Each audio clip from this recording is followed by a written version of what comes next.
വലഹമൽ ഖിൻസീരി, വളരെ മോശമായ അറിവുകൾ, നിങ്ങൾ കുന്നുകൂട്ടി വെച്ച തെറ്റായ അറിവുകളുടെ ആ അറിവുകൾക്ക് നിങ്ങൾ ശക്തി കൊടുക്കുന്നതും നിങ്ങൾക്ക് നിഷിദ്ധമാണ്. അതാണ് ലഹമുൽ ഖിൻസീർ. ലഹമു തൊയ്റ് വേണം അല്ലെ? അത് ഞാൻ ഒരിക്കൽ പറഞ്ഞിട്ടുണ്ട് അല്ലെ. ലഹമു തൊയ്റായിരിക്കണം, ലഹമു ഖിൻസീർ പാടില്ല. ലഹമു തൊയ്റ് എന്ന് പറഞ്ഞാൽ നമ്മളിലെ ഡെവലപ്മെന്റ്, പുരോഗതി. നമ്മൾ പറക്കുകയാണ്, വിജ്ഞാനത്തിന്റെ ലോകത്തേക്ക് നമ്മൾ പറന്നുയരുകയാണ്. ആ അറിവുകൾ സ്വീകരിക്കണം. ലഹമുൽ ഖിൻസീർ പാടില്ലാണ്. പിന്നെ മുത്തറദ്ദിയത്തോ യറുദ്ദൂക്കും പഴുത ഈമാനിക്കും കുഫറ, നിങ്ങളെ അജ്ഞതയിലേക്കും കുഫറിലേക്കും തിരിച്ചു കൊണ്ടുപോകുന്ന അറിവുകളുണ്ട്. അതാണ് മുത്തറദ്ദിയത്ത്, റദ്ദ, മടക്കി കൊണ്ടുപോകുക. യറുദ്ദൂക്കും പഴുത ഈമാനിക്കും കുഫറ, അതാണ് മുത്തറദ്ദിയത്ത്. അത് വിശദമായിട്ട് ഞാൻ പിന്നെ പറഞ്ഞാൽ മതി, അതിന് ഓരോന്നും. മുത്തറദ്ദിയത്ത് അതാണ്.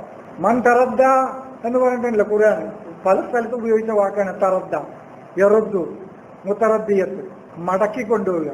നമ്മുടെ കുഫറിലേക്ക് തന്നെ, അജ്ഞതയിലേക്ക് തന്നെ നമ്മളെ തിരിച്ചു കൊണ്ടുപോകുന്ന അറിവുകൾ ഉണ്ടാവും. അതും നിങ്ങളെ ഹരീമ തടഞ്ഞു വെച്ചിട്ടുണ്ട്. ഒമാ ഉഹില്ലലി വൈരില്ലാഹി, അല്ലാഹു അല്ല, അതായത് യാഥാർത്ഥ്യങ്ങളൊക്കെ അല്ലാതെ, യാഥാർത്ഥ്യങ്ങളുടെ അഹിലല്ലാത്ത, അഹ്ലുൽ കിതാബ് എന്ന് പറയല്ലേ, അതേ വാക്ക് തന്നെയാണ് അഹ്ലുൽ കിതാബ്. അതിന്റെ മുഅഹലാത്ത്, അതിന്റെ അവകാശിയായി മാറുക, അതിന്റെ ഉടമസ്ഥനായി മാറുക. അപ്പൊ ഈ വൈരില്ലാഹി, യാഥാർത്ഥ്യങ്ങൾക്കല്ലാത്ത അറിവുകൾ, അതും ഹരീമ. ഇങ്ങോട്ട് പറയണ അലിയവും അക്മൽത്തുലക്കും ദീനുക്കും ഫാത്തിമത്തു അലൈക്കും റളിയത്തുലക്കും ഇസ്ലാമ ദീന എന്ന് പറഞ്ഞിട്ടാണ് ആയത്ത് അവസാനിക്കുന്നത്. ആ ആയത്ത് പിന്നെ ആയത്തിന്റെ ബാക്കി അതാണ്.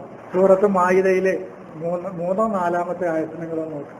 പിന്നെ എന്താണ്? ഇസ്ലാമാണ് നിങ്ങളുടെ ബോധത്തെ വിജ്ഞാനത്തിന്റെ ലോകത്തേക്ക് കയറ്റുകയും സമാധാനത്തിന്റെയും സുരക്ഷിതത്വത്തിന്റെയും ജ്ഞാനത്തെ നിങ്ങൾക്ക് ഞാൻ പൂർത്തീകരിച്ചു തരികയും ചെയ്തു. ആ അറിവുകളാണ് നിങ്ങൾ സ്വീകരിക്കേണ്ടത്. അതാണ് നിങ്ങളുടെ ദീന്. അന്വേഷണവും പഠനവും യാഥാർത്ഥ്യവും അതാണ് നിങ്ങളുടെ ദീന്. അതാണ് അലിയവും അക്മൽത്തുലക്കും ദീനുക്കും അത്മംതു അലൈക്കും നിഅമതി വറളിയത്തുലക്കുമുൽ ഇസ്ലാമ ദീന.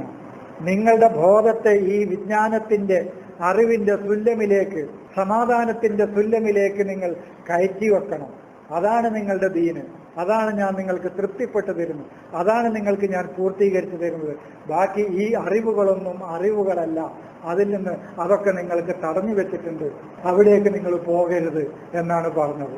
അല്ലാതെ ഇതൊക്കെ തിന്നോളി, യാതൊരു ബന്ധമില്ലല്ലോ. ഇന്നതൊന്നും തിന്നണ്ട, നിങ്ങൾക്ക് ഇസ്ലാമൊന്ന് പൂർത്തിയാക്കി, യാതൊരു ബന്ധമല്ല, ഒരു ബന്ധമല്ല. ഈ അറിവുകളൊന്നും നിങ്ങൾ സ്വീകരിക്കരുത്. ഇസ്ലാമാണ് സമ്പൂർണമായ അറിവ്, അതിനെ നിങ്ങൾ സ്വീകരിക്കും. അതാണ് അലിയവും അക്മൽ, അതാണ് ദീന്. അതാണ് ഒരു മനുഷ്യന്റെ ദീനെന്ന് പറയുന്നത്. അവന്റെ ഗവേഷണമാണ്, അന്വേഷണമാണ്, പഠനമാണ്, യാഥാർത്ഥ്യത്തിലേക്ക് തന്റെ ബോധത്തെ കയറ്റിവെക്കലാണ്. അത് 2 പ്രാവശ്യം കയറ്റിവെച്ചവനാണ് സുലൈമാൻ.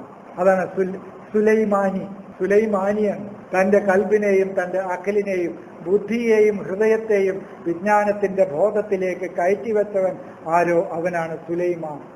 ആ സുല്ലമിലേക്ക്, ആ കോണിയിലേക്ക്, അതാണ് സുല്ലമുസ്സലാം, ആ വിജ്ഞാനത്തിന്റെ കോണിയിലേക്ക് തന്റെ ബോധത്തെ കയറ്റിവെച്ചവനാരോ അതാണ് ഇസ്ലാം.